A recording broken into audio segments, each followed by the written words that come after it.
Hi, my name's DJ. Today we're going to cover hooking up the new Tele Radio wireless remote system to one of our Grout Hogs. We're going to start by removing the cover off of our receiver. All we have to do is take a small screwdriver and go a quarter turn on each of our screws. These are spring loaded. We don't need to turn them too far or we'll break them. In this box, we have two individual buttons. The top being our function button, labeled with an F that may be hard to see on camera out to the right, and the bottom being the selection button, labeled with an S out to the right. We also have an array of LED lights that will signify how many controllers are connected to one unit.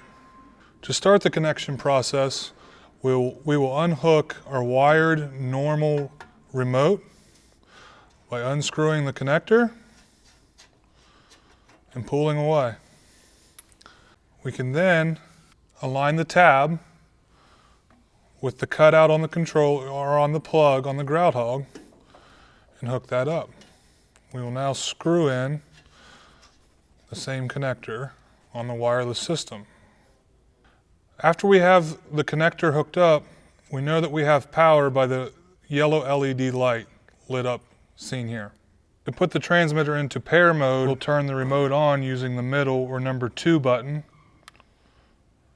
Once the green light's flashing, we will then hold buttons 1 and 3 down at the same time to pair the remote. We continue to hold down the buttons 1 and 3 while we program the receiver. While still holding buttons 1 and 3, I'm going to press the top button until we get a red LED. Once the red LED is up, I will hit my select button, showing all of my red LEDs. Once those LEDs across the top blink twice, it signifies a successful pairing. We can now test the remote by pressing our forward and reverse buttons. Notice the audible clicks that we hear with the machine off but the key on the Honda motor. Now that we've paired our remote system, we can put the cover back on, pressing down straight on our screw and giving it a quarter turn to the right.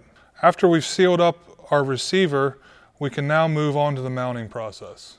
We start the mounting process by removing our old corded remote, by removing the holder here, and then taking the cord and remote away from the machine. Using the supplied hardware, you'll be able to mount the box inside or outside the engine cover, using the 4 corners with pre-drilled holes in the receiver box.